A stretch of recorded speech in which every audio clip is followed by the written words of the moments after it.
Hello, LifePoint. My name's Corey. I'm an intern here at LifePoint, if you don't know me, and I'm just here to deliver a midweek word.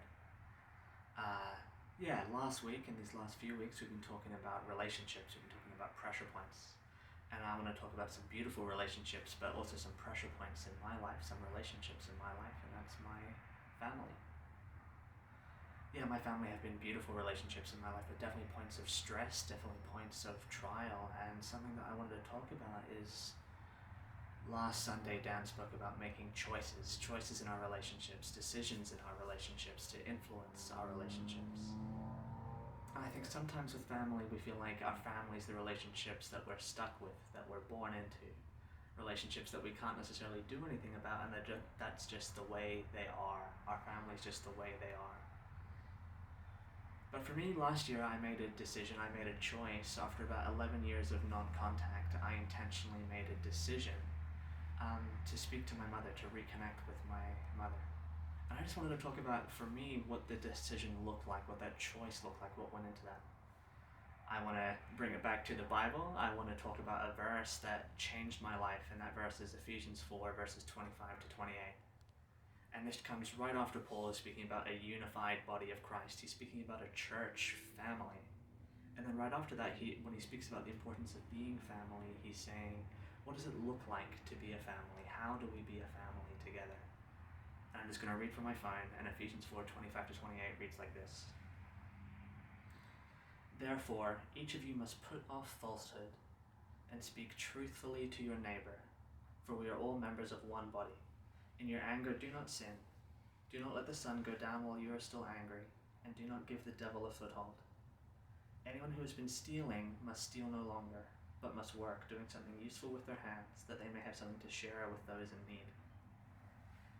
And for me, all of Ephesians 4 have been such beautiful verses for me, coming to faith, coming to the body of Christ, coming to church, but have been such hard verses to apply in my own life when it comes to my own family. And I've been wrestling with that, and I don't know why that is oftentimes. And then, for me, I've just been reflecting on how a lot of these verses speak about the importance of honesty and integrity. Verse 25 says we must put off our falsehood and speak truthfully to one another. But all of these verses are speaking about the need for personal accountability, things that we have control over in our own lives. In our anger, we must not sin. We must not go to bed whilst we're angry. We must no longer steal. But most importantly, we must no longer give the devil a foothold in our lives. And these are all things that aren't speaking about the other person in our life. They aren't speaking about our family member. They're speaking about things that are in here, in us, things that we have the power to influence in our lives. And I think for me, the issue of boundaries in relationships are so complicated. Boundaries with family can be incredibly complicated, so difficult. And the Bible tells us that our relationships need so much discernment. We need so much discernment in our lives and in our relationships. But ultimately, I think what Paul is telling us here is that the fruit of our relationships, what they look like, is something that we have the power to influence. And even with our family, we aren't committed to something negative. And I think this can often be a really challenging thing for us to hear, because sometimes I think the loving thing,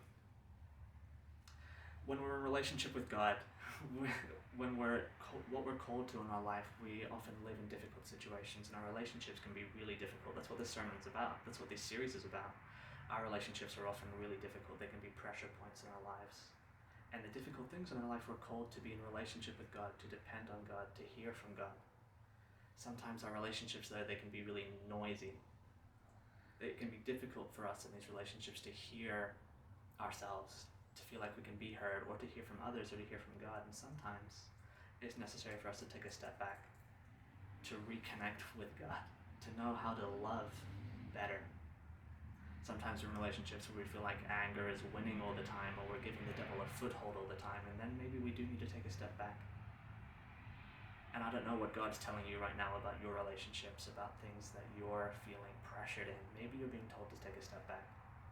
But for me, after 11 years of not contacting my mother, I felt God, and I heard him so loudly tell me, this is a person whose relationship, they need you in a relationship, you can influence this relationship. So trust me, and in love, after 11 years, you can take a step towards